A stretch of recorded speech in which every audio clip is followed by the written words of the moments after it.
Welcome, everybody. Good afternoon, and welcome to our info session on the online Masters of Education in Mathematics Education at UBC. And my name is Cynthia Nicol, and I'm a professor in the Department of Curriculum and Pedagogy at UBC in the Faculty of Education. And I also hold the David Robitaille Professorship in Mathematics and Science Education. And I'm also the coordinator of this program, the Masters of Education in Math Education. So who do we have? I can't see who you are, where you're coming from. So you might, if you have a couple minutes and you're kind of ready and settled, you might just say hello in the chat and just let us know where you're coming in from. And in the meantime, I'll just start with land acknowledgement. Right now, I'm coming to you from the traditional unceded territories of the Hunkaminam speaking people, right here in this image, where the Stolo River, also known as the Fraser River, splits into the North Arm and the South Arm before going into the Salish Sea or the Pacific Ocean. And to acknowledge land and Indigenous peoples is to really deeply understand this history as well as look to the future in terms of equity and inclusion. And there can be no reconciliation without respect and recognition. I also want to acknowledge that the program is offered through the University of British Columbia, which is situated on the traditional unceded ancestral territories of the Musqueam people. So again, please feel free to introduce yourself and the lands you're on if you like, and you can do that in the chat. And then just a thank you to each of you for joining us and being interested in our program and listening to some of the questions and ideas that are being offered. It's an exciting program. It says we're now recruiting or inviting applications for our third iteration of this cohort. The theme is teaching and learning mathematics with and in community. And I just want to thank you for, I guess that just having that desire to think about mathematics in community and to be a part of an exciting cohort like this. So the agenda, as Kelvin suggested, is in two parts. One part, I'll talk about the content and the design of the program itself as a coordinator of it. And then Kelvin, as the program assistant with the Office of Professional Development and Community Engagement. Actually, that's not the right title, is it, Kelvin? Sorry. It's a different title now, isn't it? Oh, you're muted. So you'll correct us. Yes, no, it is PDCE, which stands for Professional Development and Community Engagement. Oh, it's the same. Okay, yeah. Sorry, I thought we changed it. All right, thank you. And then we'll have some time for questions. And also around 5:15, I've invited some current and former students from the cohort to join us, and they can talk a little bit about their experiences, and you'll be able to ask them questions directly. So let's just first of all start off with thinking a bit more about the program and what its highlights are. You can see here that it's totally online, that it's designed for people who are professionals, and you could be working full-time and also take the program. The theme is teaching and learning math with and in community, and a specific degree in mathematics or science is not needed for this program. What is needed is that you do have some teaching experience or experience as an educator, and we can talk more about what that looks like and what it might, what that kind of counts as. So on this slide, I'm just sort of talking a little bit more about, I just moved some things around here, sorry. Why you would want to study at UBC and what UBC can offer. So UBC's got a long history of programs in graduate and doctoral programs, and we have teachers around the world who are now district leaders or academics who are graduates and now working in BC, Canada, and internationally. And we've designed this particular program to meet the needs of people who are living in the Lower Mainland in Vancouver, situated around UBC campus, but also for people in the province or across Canada and internationally. So if you'd like to continue working and teaching in your own community and complete a graduate degree, then this program is for you. So you can kind of stay where you are and be a graduate of UBC. And I wish something like this existed when I was teaching in BC's Pacific Northwest. So for me to continue and pursue a master's degree, I actually had to leave the community. But with this program, you can continue to work and live and be a grad student and be a part of a very vibrant grad cohort without physically leaving home. And that said, maybe you'll hear more about the students who will be sharing their experiences with you. It's an amazing opportunity with a cohort like this because you get to know people really well from across the province and Canada, and many of the students have met up with each other over the years, which is a real highlight. The program is designed to meet your needs and to kind of ground. All of the courses are grounded in current issues and questions related to teaching, but also related to mathematics education, and specifically thinking about our own community context and how mathematics and mathematics education can help us learn more about what's happening in our communities so we can contribute to making a change. Sorry, let me get to the next slide. The program is grounded in a number of different principles, and these are interrelatedness, relationships, respect, and reciprocity. And the interrelatedness just emphasizes with a cohort model, we're able to design the courses so that we can thread the theme through all of the courses and have you think about what are the theories that you might be reading about and how you can apply those even into your classroom. So there's a real nice dialogue between what you're doing in your classroom or whatever kind of educational context you're working in and what you're learning in the program. So it's really about bringing that teaching and researching together because, you know, as educators, we are researchers at the same time. We're trying to figure out what would we do differently next time if we were to offer that lesson again. So interrelatedness is a big principle that guides the decisions made in the program. Another one is relationships. So this idea of learning together and sharing expertise and experiences and trying to do that across our courses where we really make what we're learning a contribution to the community so that we learn from each other. So we're not just individually kind of working on our own stuff, but we're also being able to offer what we're learning to each other so that we can benefit collectively.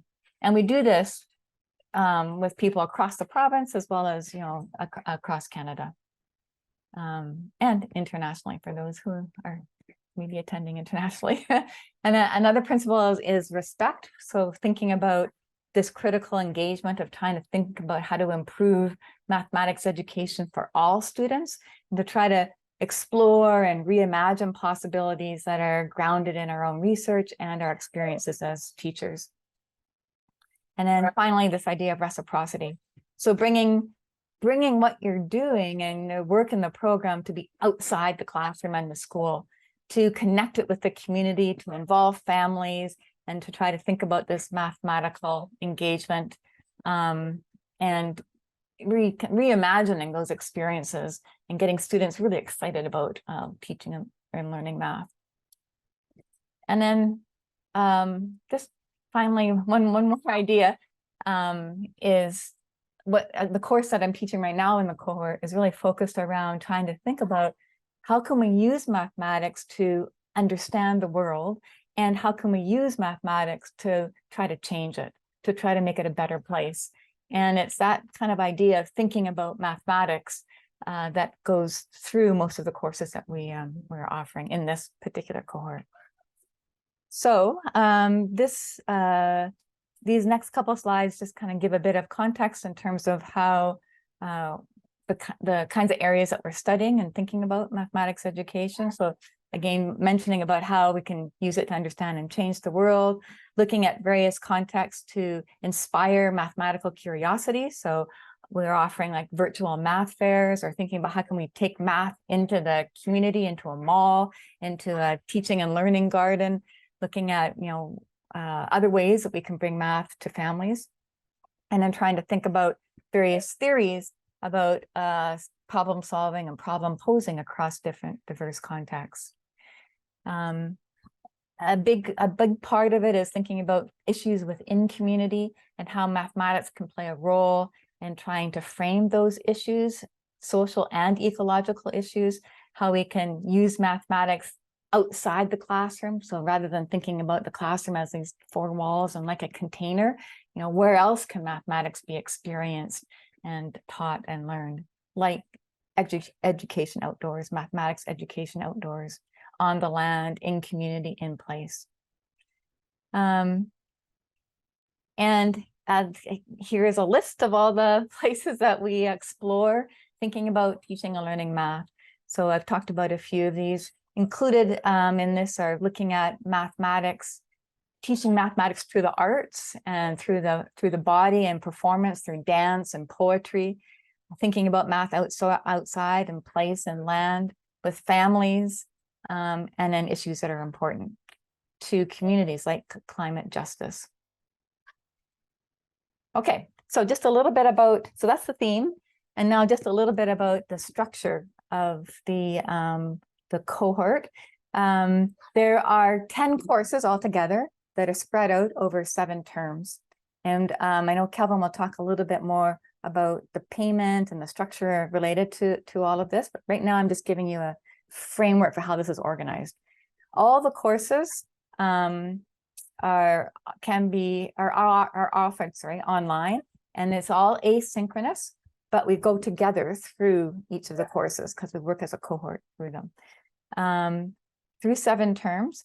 And we can do this with in different ways. You can do 9 courses plus a capstone project, which equals 10, or you can do 7 courses, all offered online, plus 2 electives.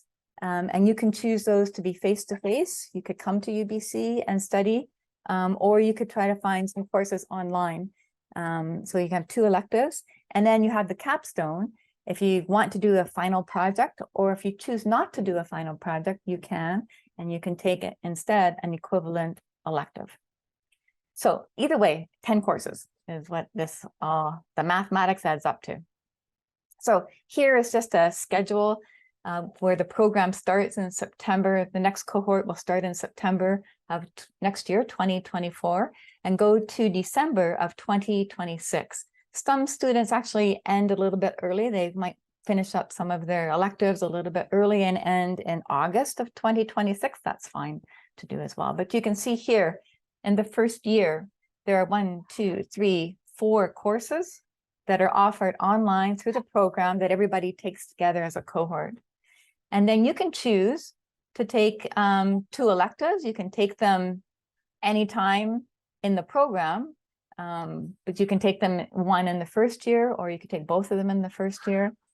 And then depending on the interests of the cohort and what people would like to study, if there are opportunities for us to create a course for the group, for our group, focused on a particular topic. So for example, many students in the cohort this year were interested in learning more about mathematics in place. And so I was able to get a course together just around that. And not everybody took it, but enough students took it that made it a viable course to offer. So that's the first year. The second year, there are 3 courses that are offered online that, again, we take together as a cohort, offered in each of the terms. And then you can take another elective in the summer, or again, if you want your summers to be free, you could take that other elective at another time. So that's the second year. In this year, we have, again, I should say that all of the courses offered are exactly the same as what would be offered if you were to take this degree face-to-face on campus. So the courses that are required are for all students taking courses in the Department of Curriculum and Pedagogy for a master's degree. They're required to take Education 562. EDCP 562 and EDCP 550. Both of those are required. And sorry, that's not true. 500, Education 500. So EDCP 562 and EDUC 500 are required for all students, Masters of Education students in our department. And then these 4 mathematics focused ones, mathematics education in community, teaching children mathematics, mathematics education, social justice, and mathematics embodied learning through the arts are 4 courses focused in mathematics, and those are all required as well. And then we have this course on teacher research, where this is helping you learn how to research within your own context, whether it be a classroom or some other context that you're working in. And all of this can work towards helping you create your own capstone project if you'd like to do that. And we'll have some of the students talk about that who will be joining us. So you can see, you don't need to make that decision now, obviously, but it's an option for you. And you can work on the capstone project in the last term, and we give lots of support for that. We work together again as a team working through that. Okay, so that's the structure of the 2 years plus 1 term. Now let me see what is next. Okay, this is my last slide, and then Calvin, I'll pass it to you. But this is where you can go to get electives. So again, I mentioned if there are enough students who are interested in a particular course, we might be able to offer one for you. Otherwise, you can take electives that are part of your tuition offered through UBC through these 2 different agreements. One is through the Western Dean's Agreement, and the other is through this GREX, where you don't need to pay tuition. If you find a course online that you would like to take, you need to request permission to do that. And if it's approved, then you can just take the course through any of the universities that are part of this Western Dean's Agreement, and it will become a part of this program, and it will count towards that. You can also take courses as part of UBC Okanagan, which is a version of a campus of UBC. Okay. All right, that's all I have for, oh, no, I think we're going to do questions next, right?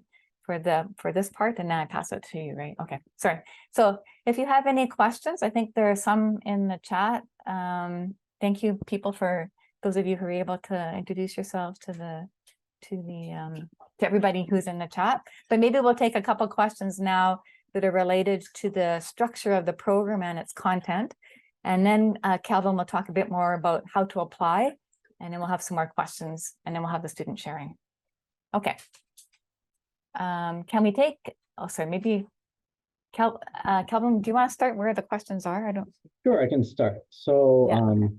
Steve asked firstly, how many students are accepted into each cohort, and how do pass-fail courses from a BEd program affect GPA when applying?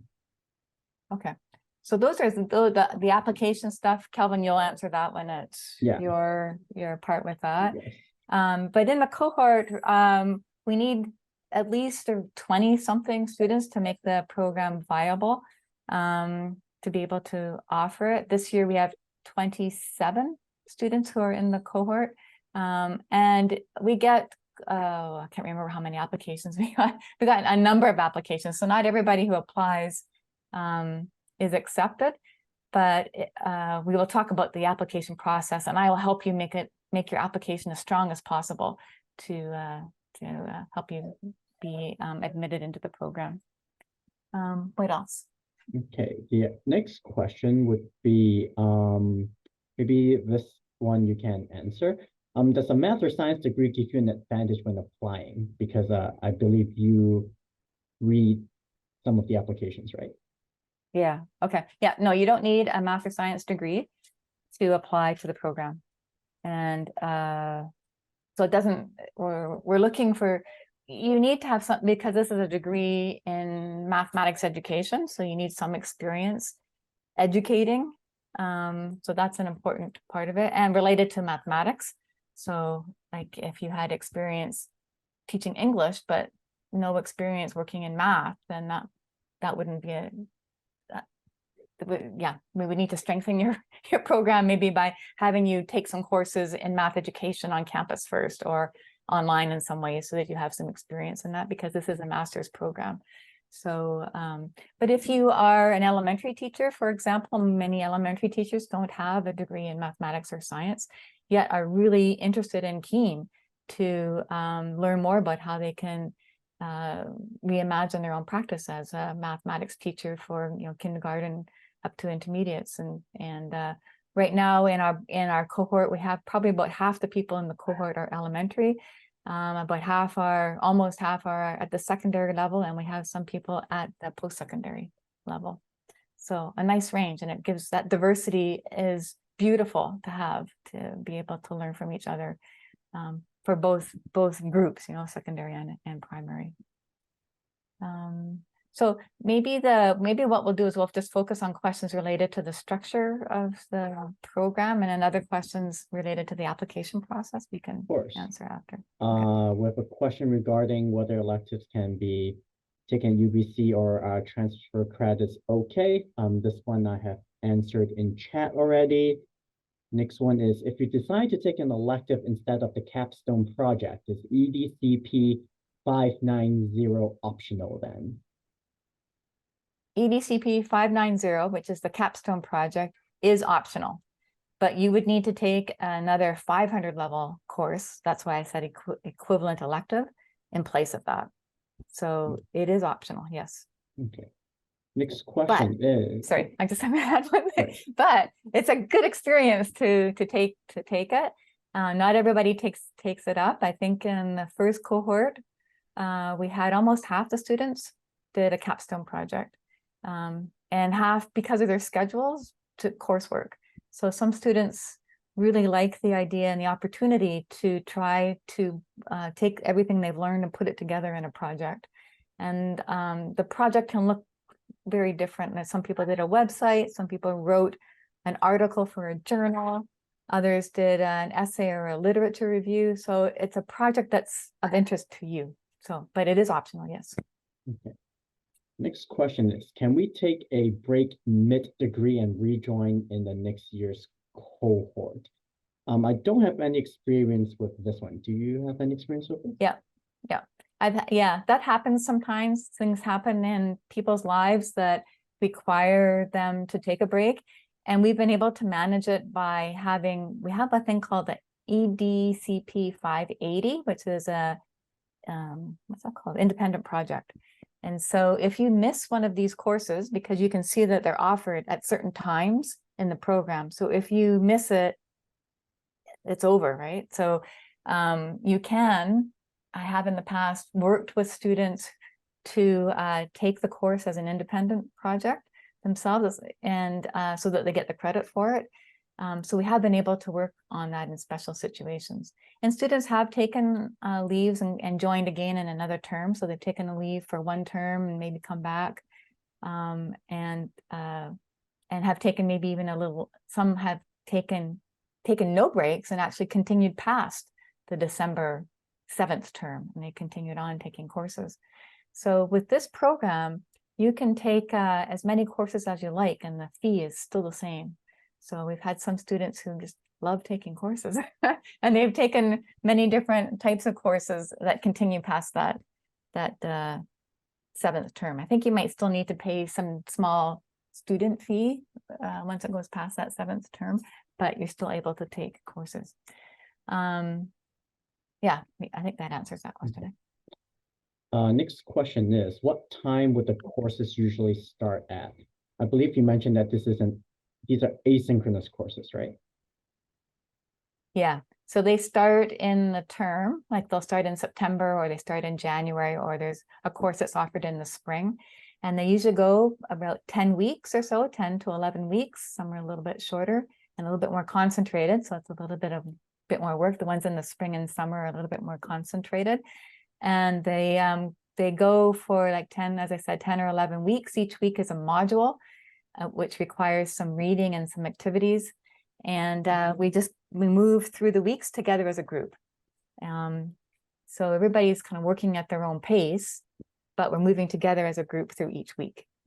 And usually each instructor will offer some optional Zoom synchronous meetings so that you get to know the other people in the cohort in a face-to-face discussion. And that again depends on your time zone. Not everybody can make those meetings, but they're in my classes, they're recorded and I put them up in our Canvas platform so that you have access to it if you're not able to attend. But I can see Christina's here, who is a student in our first cohort. So after, she'll be able to share a little bit more about the value of those Zoom meetings or not, and be able to tell you a little bit more about that. Okay, so are there any more questions for the program? There are a lot of questions. For One the of program? them is, does the content focus on elementary education? I teach middle and high school. No, it focuses on K to 12. As mentioned, we have elementary teachers. Well, in the cohorts we currently have, we have elementary and secondary, and we try to make the activities and the assignments open enough that you can respond to the activities related to your own context. So those at the middle and high school will respond to it using the content at middle and high school, and those at the elementary will do it at that level. I don't know, maybe Christina, maybe you want to jump in. Like, what did you are teaching at the middle school level? What did you find with the content? Did you find it was geared to one or more the other, or what?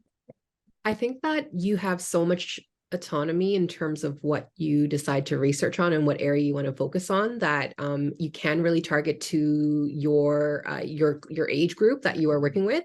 But I felt it was actually really valuable to learn from the elementary school teachers and from the high school teachers, because it gives you an understanding of A, where the kids are coming from, and also B, where they need to go. So it's actually kind of nice sometimes to be able to expand outside of your comfort area to just challenge yourself. But yeah, like we had kindergarten teachers in our cohort to, I think, post-secondary or adult learning teachers, and we were able to work collaboratively on different projects together. So it is very open-ended. Yeah, good, thank you. Yeah, so the program does focus K to 12, but we also have in both the cohort that Christina's a part of and the current cohort, we have people who are teaching at the university level as well.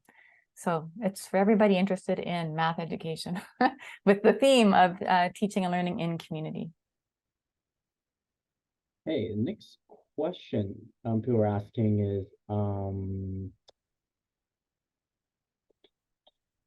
how many hours a week approximately is the time commitment?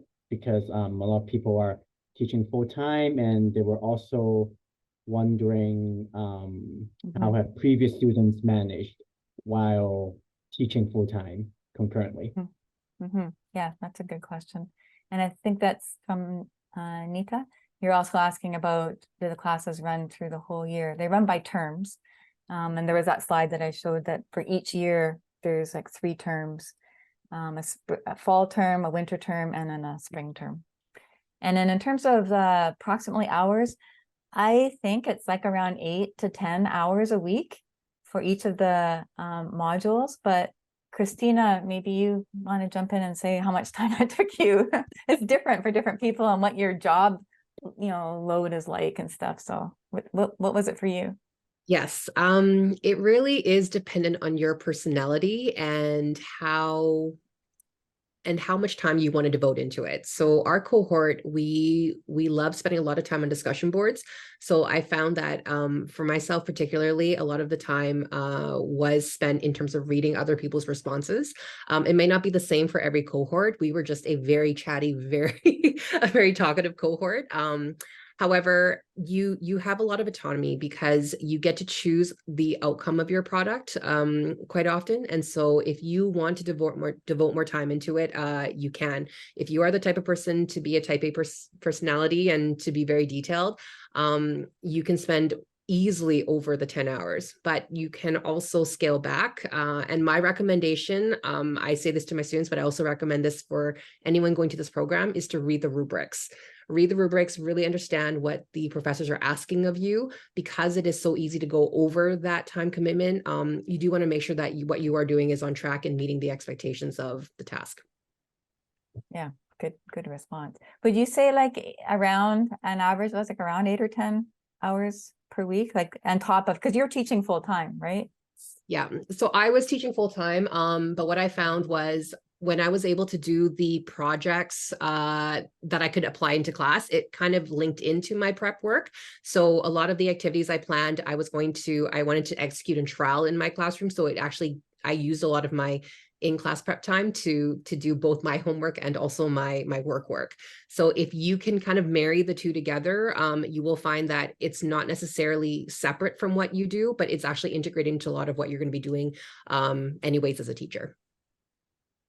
Yeah, nice, good. Thank you. And one other relevant question is, are there any restrictions on what electives are allowed? Yeah, the electives need to be approved. So when you find a course that you would like to take, you just need to write like a little rationale for why you would like to take this course for this degree with this program theme. And you can always write something that will tie into thinking about community or thinking about math, that it would help you in some way. So it's unlikely that it would not be, well, it's likely that it would be approved if that rationale is strong enough to be helping us in thinking about the theme of the cohort. So you can take 300 and 400 level courses. You can take up to 300 or 400 level courses as an elective.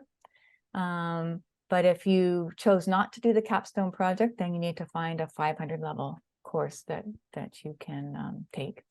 And as I mentioned, if there are enough students in the cohort who really have a particular interest, like the cohort. Oh, and actually last year in your cohort, Christina, I know that there are some people who did an assessment course. So we did an independent project as an assessment course because they were interested in math and assessment. That was a 500 level course. So if you choose not to do the capstone, you need to find a 500 level course. And there are some options for that we can certainly brainstorm. Okay, is that good for those for now? I do believe questions? so. We're now going to move on to the admissions related info. But if you have any additional questions, feel free to type it in chat, and I'm sure Cynthia or one of the current students will be able to provide some additional context. Let me just share my so regarding admissions and application info, this part is handled by the PDCE office, standing for Professional Development and Community Engagement. So application requirements. All students must meet the admission and application requirements for both the Faculty of Graduate Studies and this program specifically. This includes, number one, a 4-year undergraduate degree with sufficient standing.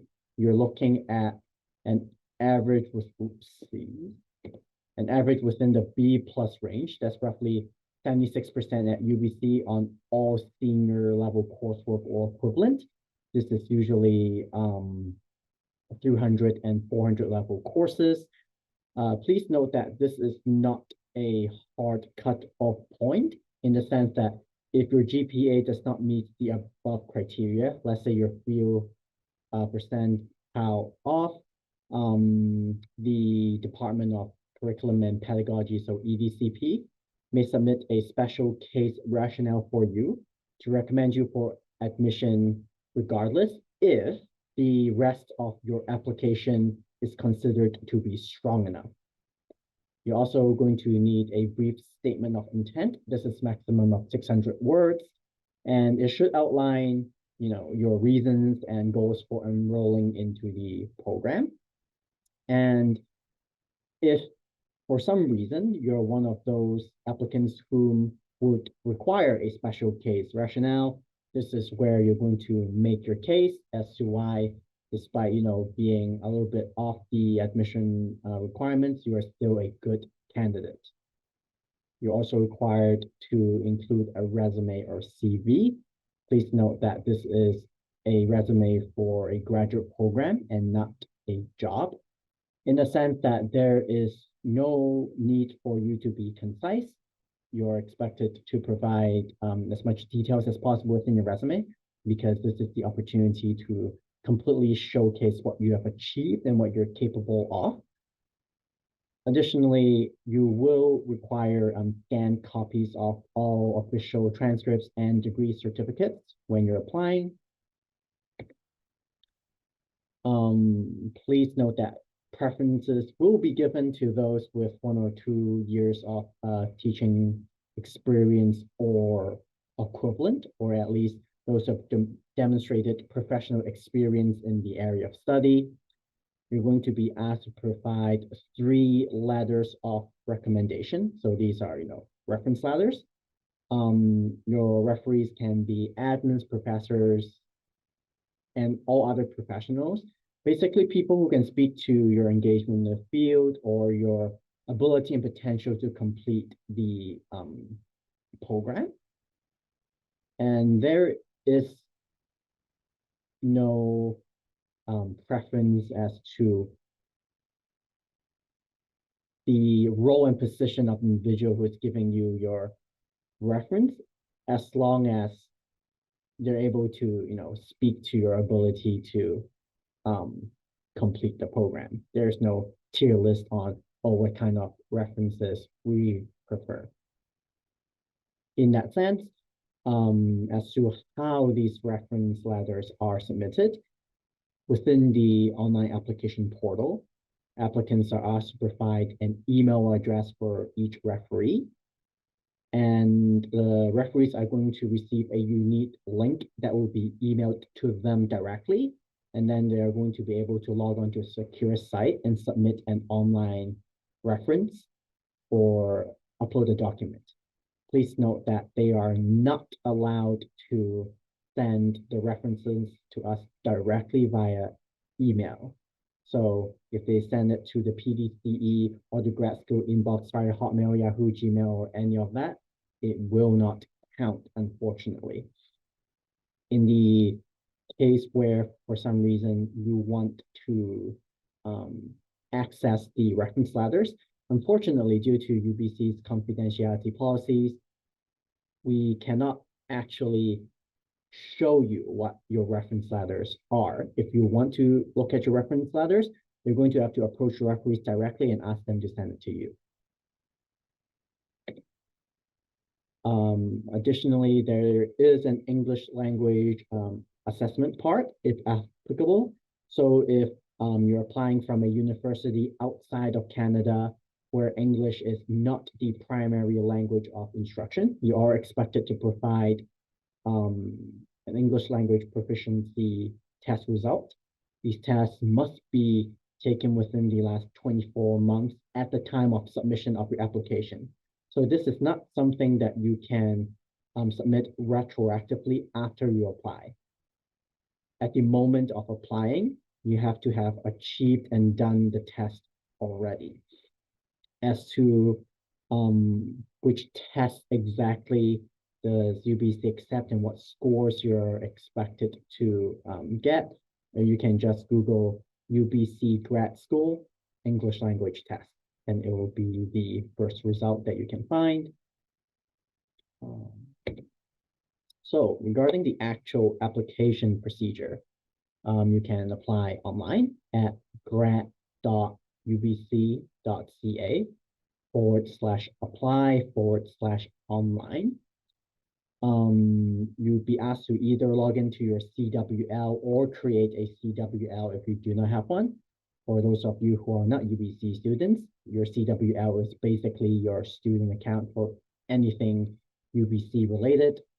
Once you're logged in, please make sure that you're applying for the right program. This is MAE3. This is what you should be typing in the program keyword. After selecting a program, you're going to reach experiences and interest page, and just make sure you're, again, choosing the appropriate program.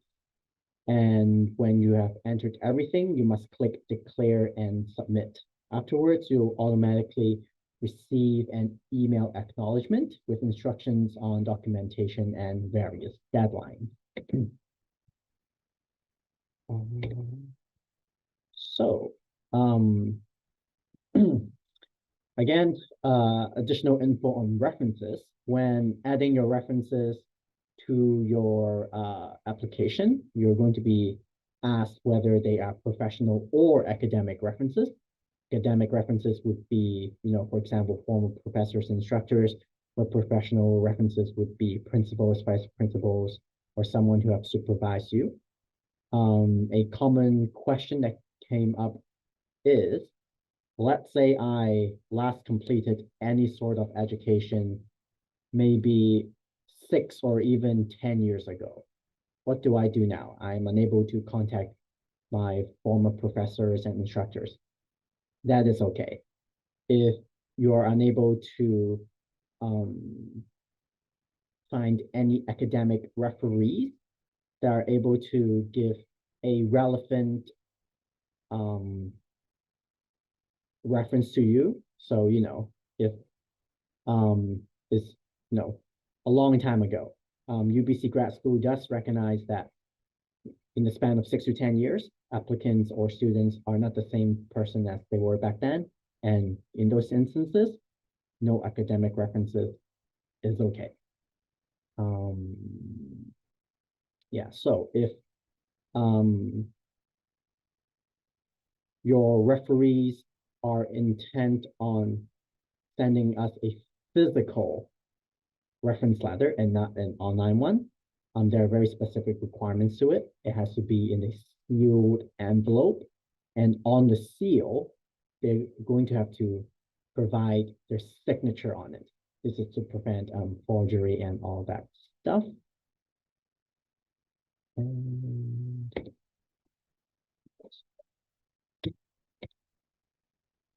so yes, all supporting documents that are expected to be uploaded include transcripts from all post-secondary institutions that you have attended with the exception of UBC. When we mean by all post-secondary institutions, that means any institutions where you have even just one transfer credit course or any exchange programs that you have done. We require transcripts from every institution. Your degree certificates, if applicable, your English language assessment report or your English test results, basically, if applicable, your statement of intent, and your resume. Oh, and adding on to the reference requirement, if your referees are going to be sending us an actual letter, please ask them to include the cohort code when submitting the reference. Again, this is MAE3. And finally, this is the most important thing of all. Once you are actually admitted into the program, you will have to provide official sealed transcripts, with the exception of UBC, to the Faculty of Graduate and Postdoctoral Studies.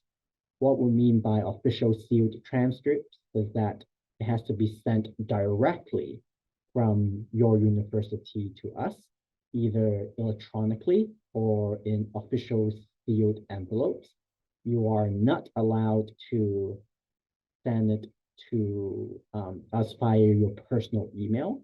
We cannot accept transcripts that you've received in person and then scanned and sent to us. And if you have a physical copy on hand that you have already opened, you can't re-envelope that and send it to us either, unfortunately. Application deadlines.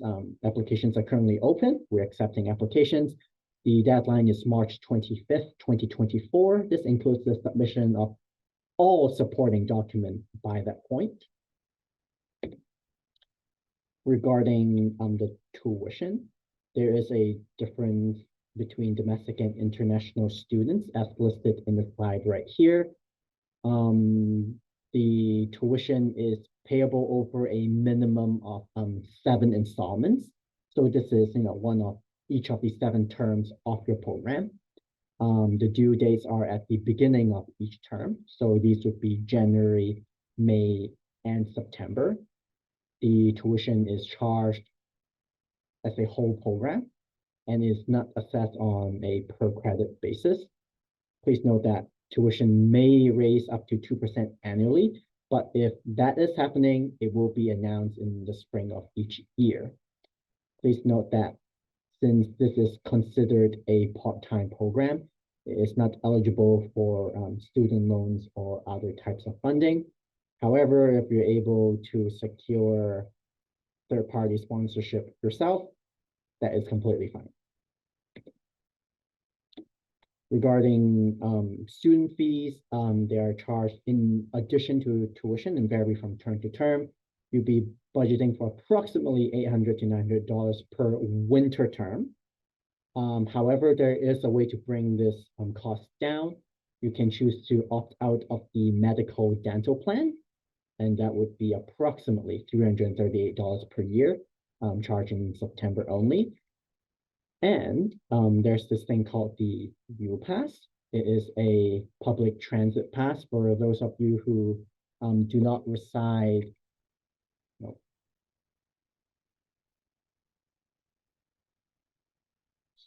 Sorry, I'm cut off there for a split second. Anyways, for U Pass, for those of you who do not reside within the Greater Vancouver area, is basically a transit bus and railway pass, approximately $180 per term. This is only available for opting out if you live outside of the Greater Vancouver area. If you are a local Vancouver student or resident, unfortunately, you are not allowed to opt out. Fees are subject to change annually, and only the information on UBC calendar is official.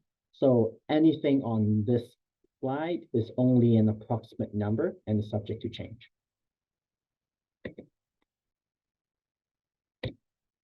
So lastly, for those of you who are students in the Vancouver Lower Mainland that have taken UBC's teacher candidate students in their classrooms before, you might be eligible to claim tuition credits, basically. If this applies to you, please contact the TEO office at teacher.ed.ubc.ca. I'm just going to type that into the chat real quick for your reference. And yes, these are a separate, this is a separate office, and we do not handle tuition credits, basically.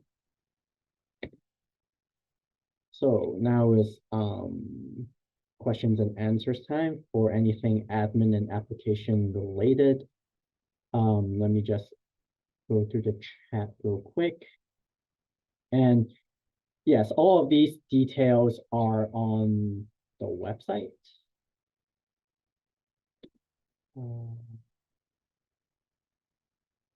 Regarding these. Sorry. I was just going to say that I think you've answered the questions that are in the chat. Here's one. I'm concerned about overtaxing my referees. Do I ask my references for a letter? Then separately, they will also need to complete the online reference form. I think it's one or the other, isn't it? It's only one or the other. They can send us a physical. They can send the grad school a physical letter, or they can do it online. When you're doing it online, you can either type everything out on the online portal, or if they have pre-typed something, you can attach a PDF document as well. Okay. After applying, when would we expect to hear about acceptance? So, Cynthia, would you be able to provide some insight into that? Mm-hmm. Yeah, once the deadline, I think it's March 25th, then all of the applicants are reviewed by 3 people. And that process takes a bit of time because we have many applicants. So once we review them all, it takes about a month or so. So I would say about the end of April, beginning part of May, we're able then to make recommendations for admission to the program, but that then needs to also be approved by GMPS, Graduate and Programs, GMPS, Postdoctoral Studies, sorry, the Faculty of Graduate Studies needs to approve it as well, and that takes another little bit of time. But so you should know we would be sending out invitations for acceptance by around the end of March, beginning of May, something in that kind of time period. So I just wanted to respond to age and experience questions, because how wonderful to have all of that, you know, if you added up all the years of teaching experience in a cohort, it's going to be hundreds. And how amazing to be a part of a group that has this range of experience, where you've got fresh people coming in with new ideas who might have, you know, 5 to 10 years of teaching experience, or even I think the minimum you want to have is probably at least 2 years of experience. To people who have retired because or are teaching at a different level. So I mean, I think it's just an amazing opportunity. You will not feel like you're the only one in any of those groups, because there's usually a range of people at all ends of that. But maybe we can invite Charlie Ray, who is a member of our first cohort, and Tamara, who's in the cohort now, as well as Christina, who is in the first cohort. Maybe Charlie Ray, we could start with you, and you could ask. Oh, and Diane is here too. Great, as part of the cohort that's currently on. But maybe Charlie Ray, if you can remember the application process, was there anything there that stood out for you that you could just highlight briefly for people? I hate to do this on the first question, but the application felt like so long ago for our cohort. Like it was early 2020, and that was a wild time after that. So I feel like my memory from there isn't that great. So I'm sorry. That's okay. I don't think I can answer this one. Okay, but that's good, because it wasn't so bad that it's been a nightmare hanging over you for all those years since you applied. So maybe I remember it being pretty simple, but okay, good. Yeah. So Christina, or no, sorry, Tamara and Diane, would you have anything to advise? I'm just gonna let my dog out there. I don't have any advice as such, but one thing that I remember is that there was like a checklist online, so you could see what was outstanding and what needed to come in, and that was helpful in terms of, you know, reminding my referees, please, I really want to do this program. Can you send my reference in? So that was helpful. Yeah, I also found one of my referees only had a Gmail account, and that wasn't able to, it needed to be a non-internet based email account as well. So that was something that I had to go back to one of my referees and ask her to use a different email. She was a retired principal, so she no longer had her school district email account. And so she was using a Gmail account, and she just had to go and figure out a way to do that to help me out, which I appreciated that she did. But that's something to be aware of, is if you are asking a retired principal or somebody who no longer has like a district email account or an institution email account, that is, they can't fill out the online reference form, so they'll have to send in a letter. Yeah, that's a good point. I didn't know that had happened, so that's helpful to know that it can that there's a solution to it in some way they can work on. Okay, good. What other questions? Or maybe Charlie Ray, you could share a little bit about your experience with the capstone project and the choice of that. Sure. So I am located in Quesnel, which is like halfway up British Columbia, and it's quite rural. And a lot of my decisions throughout the program were based on the fact that I was so far away from campus. So even before I did capstone, I did, I can't remember what it was called, like a 580, like a self-directed course, because at the time I found it was really hard to find electives that were online. So at the time we had 10 courses that we had to take, but 8 of them were mandatory and 2 were electives. And then, well, yeah, so finding electives that I could actually do online was really tricky. So I actually started some of my capstone in my independent study earlier on in the year. And part of that reason was really just I had an interest. My interest was in learning disabilities and math. And there just wasn't the options available online for me to study that. So that kind of started it, which was great. And for my capstone project, I did a research project. I did a survey of teachers across BC and wrote a whole article about it. I found, sorry, 1 second. I found that it was hard to be that like self-directed compared to in a course when you have like week by week, you have to do this, you have to do this, you have to do this. It's a lot more challenging to just know you have like a final thing at the end. Although the mentors were really helpful at giving you kind of steps of like the next thing you need to do and when do you want to do that by and making kind of those goals. But that was definitely kind of the most challenging part was like, oh no, not having that deadline that you have to follow and everybody counting on you and waiting for that the same way that a course did. But it allowed a lot more freedom and it really allowed me to like focus in on an area that I was really interested on. And I just don't think that would have happened in a course. Yeah. Yeah, that's a good little highlight there. And yours, because you finished yours at the end of December, right? Yeah. Charlie Ray? Yeah. And Christina, you finished your capstone at the end of August. Is that right? Yes, yeah. So Yeah. I think because of COVID, we had more options to take courses online. So I actually started the program a little bit earlier. I started in the summer of 2020, so that I had my one elective done before the official start date of September 2020. So yeah, I have to say 3 years ago, I was in your position. I was petrified about doing my master's program. It had been about 10 years since I had set foot in a university classroom.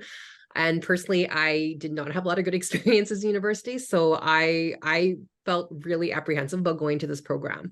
But one thing I want to assure you is you do learn a lot about yourself throughout this program. And I think that if you are contemplating about doing the capstone project, I would really encourage you to explore that option. It was something that I didn't think for myself I would ever do. I didn't think I was a research type. I didn't think that it was something that I wanted to tackle at the beginning of my master's program. But I would probably say it was, now looking back, it was probably the most beneficial and the most impactful out of all the courses, out of everything that we did. So for myself, I did I'm in Maple Ridge right now. So I'm currently the coordinator for EdTech at Meadow Ridge School. While I was doing my master's program, I was teaching IB, MYP, math and science, but I was in transition of accepting a new position. And so what I did for my capstone project is I created a website that took a look at exploring the options of doing outdoor education, specifically farming and agricultural work, and to integrate all of the mathematics behind budgeting, planning for a farm, and particularly planning for a farmer's market. So in my research,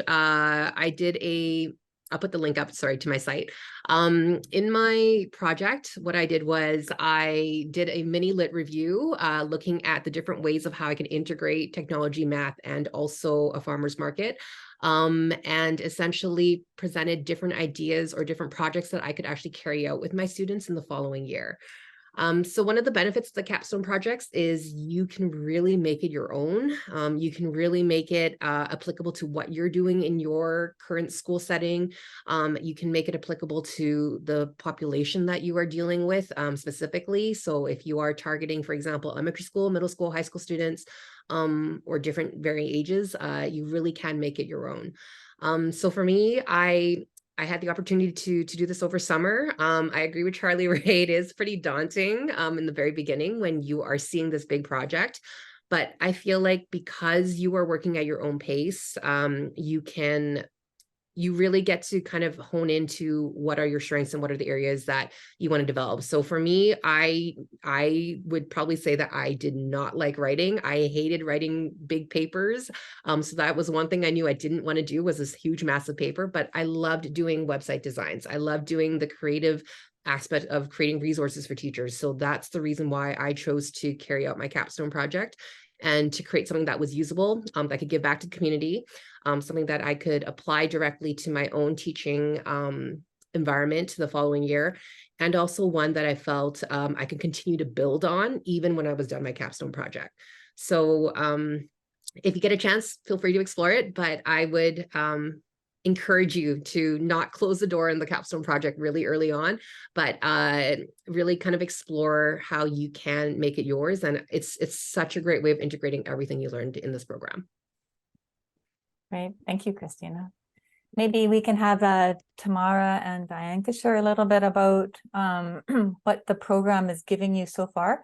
You're not finished yet. You'll be finished next year and end of summer or in December. So you have a little bit more to go, but you're more than halfway through almost.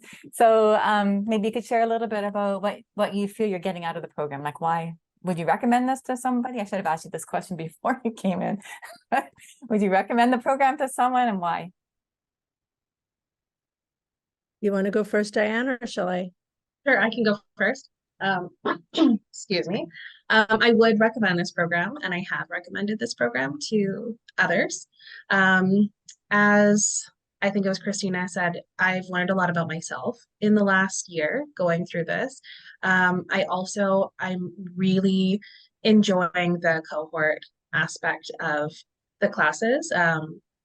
Working together with the same people through all the courses, we have bonded quite well. I mean, Tamara, I'm just looking at you right now, but sharing papers with you and going back and having that peer editing has been really great for me for learning, but I also love learning about how other people are thinking about the topics that have come up, and it's really helped me to also understand my own perspective and my own thoughts, hearing other people's thoughts. So the collaboration and the cohort model has been something that has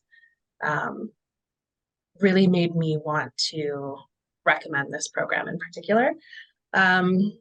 There's so much information, and even I'm thinking back to, our first courses last year in September, where I was then and where I am now. Like, I've grown so much as just a human, but also as a teacher and as a student.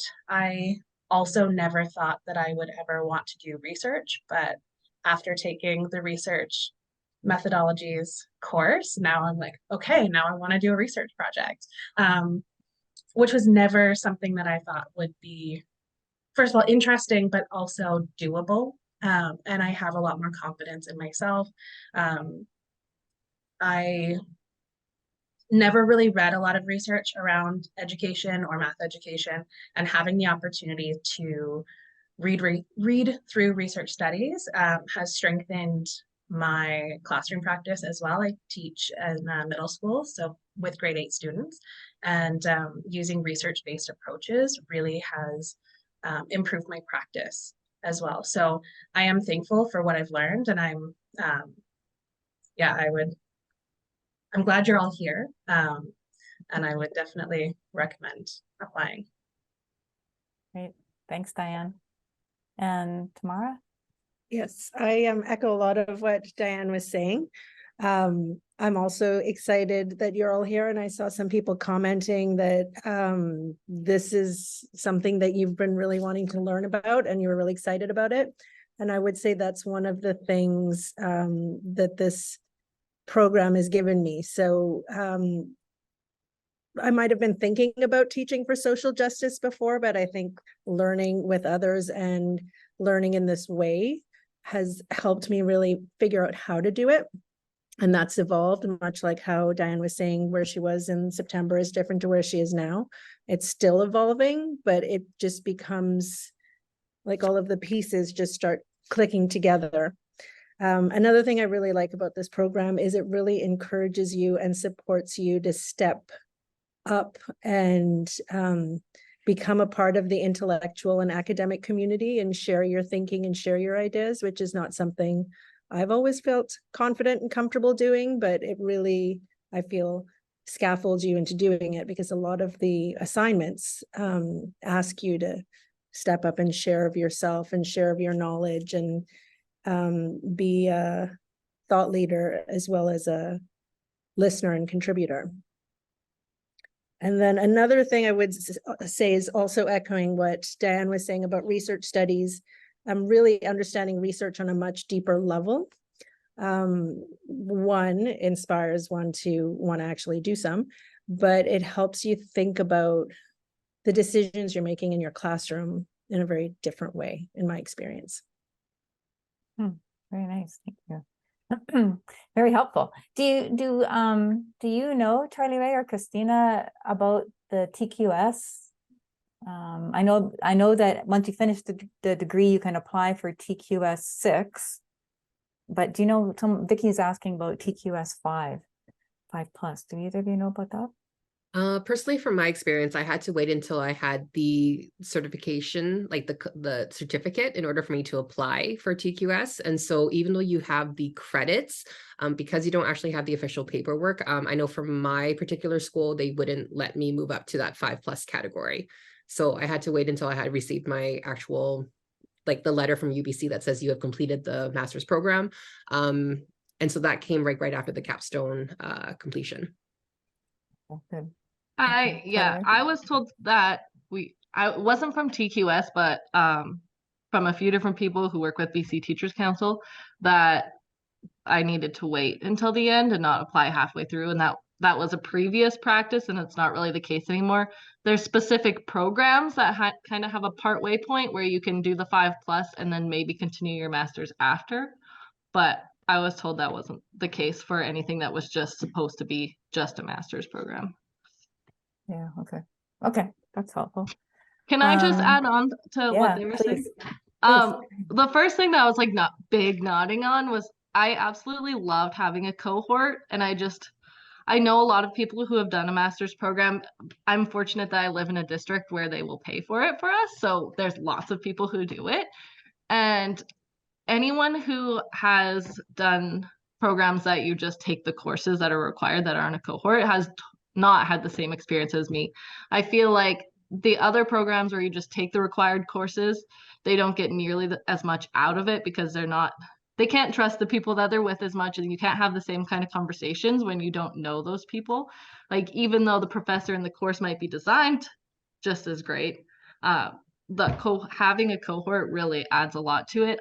We had a WhatsApp group, and everybody was always like messaging each other and asking questions, and there's just so much support if something was confusing or if something was great. And like, there's ups and downs in the program for sure. Like, there's things that sometimes are disappointing or frustrating or confusing, and it's just really nice to have that group of people there. And then it's also really nice to be able to learn from them, because the more you know about them and get to know them, the more you can learn from them. Like, Christina might seem like a tech person at the beginning, but by the end, you really know she's a tech person. That's the person you want to ask your questions. So that's one of the things I would really recommend about this program in particular compared to other online ones, is many of the other online ones, they're not cohort based. So I just feel like that's really what made this stand out and what made this experience stand out for me compared to my colleagues that have done other programs. That's a really good point. And I want to add that it's like, I think the cohort helps you build like your network, so to speak. So I know like who I go to ask for different things. Like Diane's my go-to for editing. She always makes my thinking, helps me clarify my thinking. And sometimes I might just WhatsApp somebody who I don't normally talk to and say, okay, help me brainstorm this thing. And I think because we are always doing classes together, it feels a little bit easier, even if you're not always talking or you haven't necessarily made that connection, to just reach out and make the connection. Yeah, I'll add as well. Sorry, Cynthia. No, go ahead, Diane.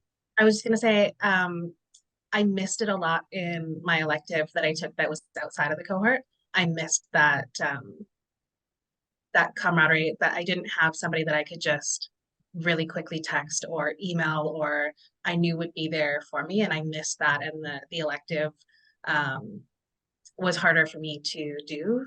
Even though it was a 300 level class, it was an undergrad class. It was harder for me than the master's classes because that support wasn't there in the same way. So definitely it was noticeable when I was taking classes outside of the cohort, and I highly preferred the inside of the cohort classes. Yeah. Okay, thank you very much. I have Are there any... another thing. Okay. I totally agreed, like, and was nodding along with everything they had said. But one other thing I would add is, like, I felt like there were so many practical little changes and little lessons that I could use in my class right away from doing this program. Like, there's so many things that was just like, oh, we read a quick article or somebody else shared this, and it was just really easy to just start doing. And it was, like you said, it was nice to like really think about like how that fits into your practice in a really educational way and why it's important. But I think sometimes people are taking these things because they really want to grow their practice, and it's nice to do that at like so easily and so quickly from the beginning, and not just kind of have to wait to the end and do this project and you have one thing. It's like I have so many little things that I can just do every week, which I definitely didn't have before. So I felt like it was really practical. And like some people in their masters, again, I think, like, I hate to say this, but I think some people just do it for the pay upgrade. And I think even if that's what you went into this program for, you're getting so much more out of it. So I just thought it was really great. I just feel like I had a really excellent experience overall, and just knowing people who have had lesser experiences in other programs, like I would definitely recommend this if it's something you're interested in. It sounds like you're missing it. No. Well, yeah, I'm sure you're really glad that you're finished. And now you have all this extra time. Oh, I found ways to fill my time. Yeah. Okay, I'm noticing the time. There's 1 minute left. Does anybody in the audience have any other questions that you would like to ask that Calvin or myself or any of Christina, Tamara, Charlie Ray, and Diane could answer? I know there was a question around when's the recording available, and I think it will be available within a week or so on the pdce website. I think I answered that in the chat, but just to confirm that. No. Oh, we did a good job then of responding. So I hope, I just want to thank everyone for attending the session, and also for our guests, Christina, Tamara, Diane, and Charlie Ray, for offering their experiences, and Calvin for talking a bit about the application process. That's not an easy thing to talk through, and the details are certainly on the website. And if you have any questions about the cohort itself and its theme, and you're just wondering if this is the right one for you, please let us know, and we can provide some questions and ideas that might help you make a decision. So for now, thank you very much, everybody, and we hope that we see your application in the filing system before March the 25th. Thank you. Good night.